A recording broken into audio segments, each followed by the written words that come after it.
जय श्रीमन नारायण बंधुवर।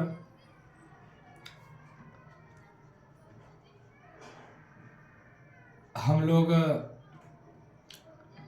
कामना के बारे में जान रहे थे। पिछली वीडियो में धर्म के बारे में कुछ जाना, अर्थ के बारे में कुछ जाना और अब काम। तो काम यानी कामनाएं। कामनाएं का मतलब होता है जो आपके मन में इच्छा है, माने हर किसी का कोई इच्छा होता है ना।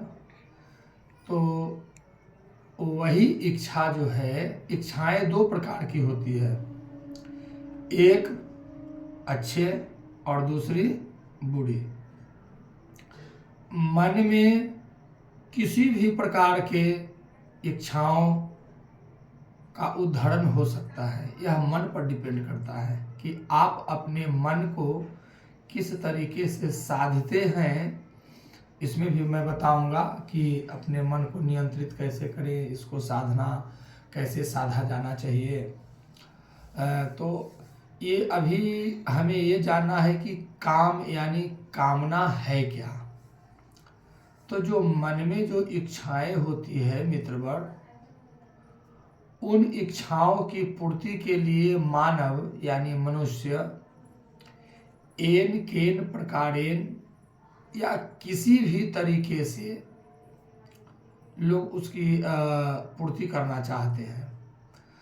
अब पूर्ति करना कोई गलत बात नहीं है, लेकिन जो तरीका जो लोगों ने अपनाया है या अपनाते हैं या अपना रहे हैं, वो तरीके गलत हैं और वो तरीके उन्हें केवल और केवल विनाश और बर्बादी की ओर ले जाते हैं।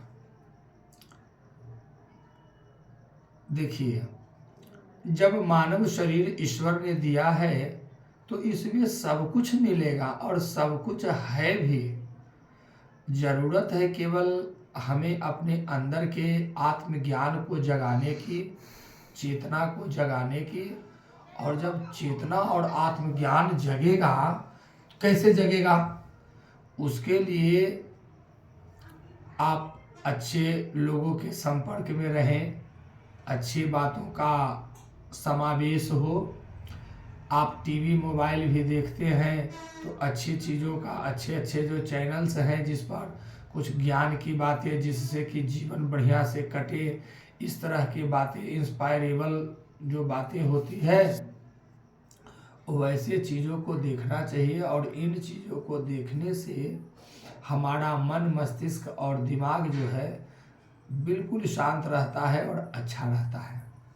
तो मित्रवर, हम बोल रहे थे कामना के बारे में कि कामनाओं की पूर्ति के लिए लोग एन के प्रकार किया करते हैं और अंततोगत्वा वह स्वयं भी विनाश को प्राप्त होते हैं तथा उनके साथ जो जुड़ने वाले लोग होते हैं वो भी विनाश की गर्त में चले जाते हैं।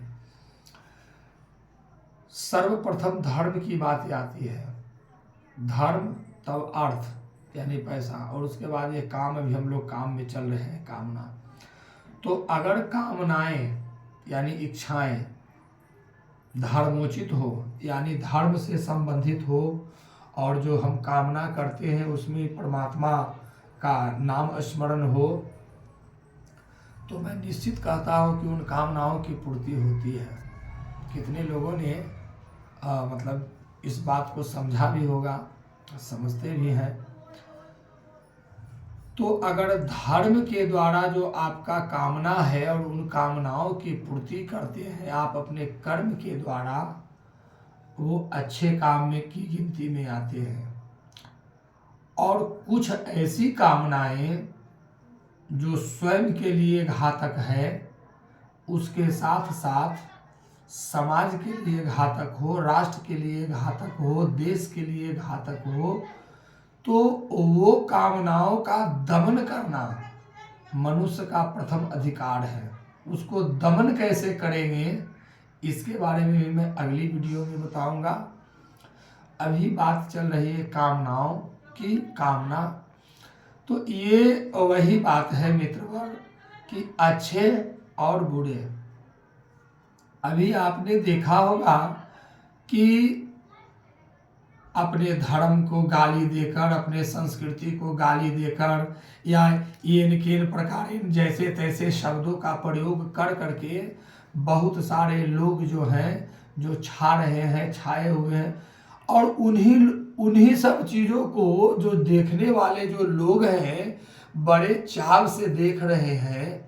अब हमारा यह समझ में नहीं आता है कि यदि इस तरह की बातों को आप देखेंगे जिसमें बात बात में गाली का प्रयोग हो, गंदे शब्दों का प्रयोग हो, तो आप अभी देख रहे हो आपके बाल बच्चे क्या करेंगे। ये तय आप ही को करना है मित्रवर कि हमें किस तरह के वीडियो, अब जब संचार का साधन है, मोबाइल है हर हाथ में, तो हम कैसी चीज़ों को देखेंगे जिससे कि हमारा भी कल्याण हो, आत्म कल्याण हो, और हमसे जो जुड़े रहने वाले लोग हैं उनका आत्म कल्याण किस प्रकार से हो। ये सोचना चाहिए प्रत्येक इंसान को।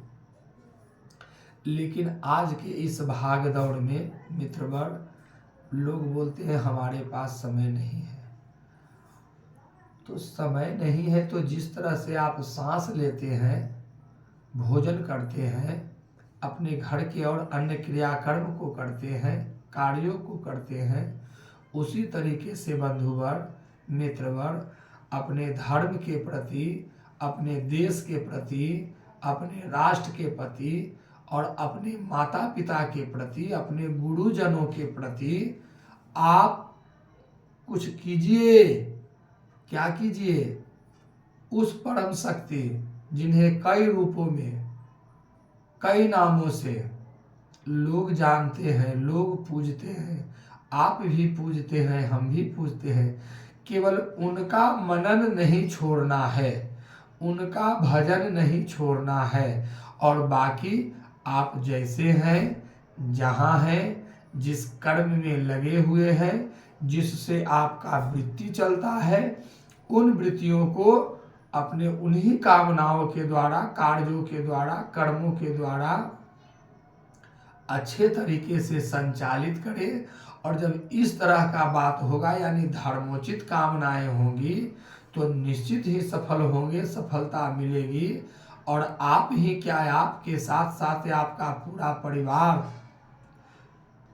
पूरा चाहे तो समूचा राज, समूचा देश भी बदलने की कैपेसिटी यानी क्षमता है आप में, हमारे जो नन्हे मुन्ने जो बच्चे हैं उन लोगों में। लेकिन जरूरत है केवल उसको जगाने की। अभी जगाने वाले कम है और सुलाने वाला ज़्यादा मिलता है। तो हमें इन सब चीज़ों से भी सावधान और सतर्क होना है मित्रवर, बंधुवर। और हम क्या कहते हैं, इन बातों पर एक बार जरूर आप लोग ध्यान देंगे, सुनेंगे, समझेंगे और कमेंट्स के द्वारा हमको यह सूचना देंगे कि हम आप तक और भी अच्छी अच्छी बातों को कैसे पहुंचाएं। इसके लिए हम आपके आकांक्षी हैं। और आज जो भी कामना की बात चल रही थी मित्रवर, अभी पूर्ण नहीं हुआ है, इस बारे में मैं अभी और बताऊंगा। और कामनाओं में क्या क्या जोड़ा जाता है, इन सब चीज़ों के बारे में मैं बताऊंगा। तो केवल आप हमारे जितने जो बंधु हैं, हमारे इस चैनल के माध्यम से हमारे इस वीडियो को देख रहे हैं, उन सबसे हमारा यही निवेदन है, गुजारिश है कि आप भी देखें, अपनी पत्नी को भी दिखाएं, अगर माता पिता तो उनको भी दिखाएं, अपने बाल बच्चों को भी दिखाएं, और ज़रूर दिखाएं। और लाइक और सब्सक्राइब जरूर करें, और इसको शेयर कर करके जितना आप आगे बढ़ाएंगे बंधुवर, आप उतने ही, क्योंकि भैया हम निकल पड़े हैं अपने सनातन के बचाने के लिए। जैसे बहुत सारे लोग आए हैं ना, निकल पड़े हैं ना, बड़े बड़े संत महात्मा ऋषि मुनि सन्यासी। तो हम सन्यासी हैं लेकिन गृहस्थ सन्यासी हैं। इस सन्यास, इस आश्रम में रहते हुए हम अपने सनातन को मजबूत करने के लिए, और आप लोग का हमें सहयोग चाहिए बंधुवर, धर्मार्थी सज्जनों। अगर आप लोग न सहयोग करेंगे, आप लोग न साथ देंगे तो कैसे होगा। बचाना तो आप ही को है, क्योंकि बचेगा तभी न हमारी आने वाली पीढ़ी भी बचेगी। तो इस पर थोड़ा विशेष ध्यान देंगे और हमारे वीडियो को जरूर देखेंगे। फिर हम मिलते हैं अगले अंक में। इसी का आगे का भाग में बताऊंगा कि हमें किस तरीके से आगे बढ़ना है, कामनाओं की पूर्ति करनी है। तब तक के लिए जय सिया राम।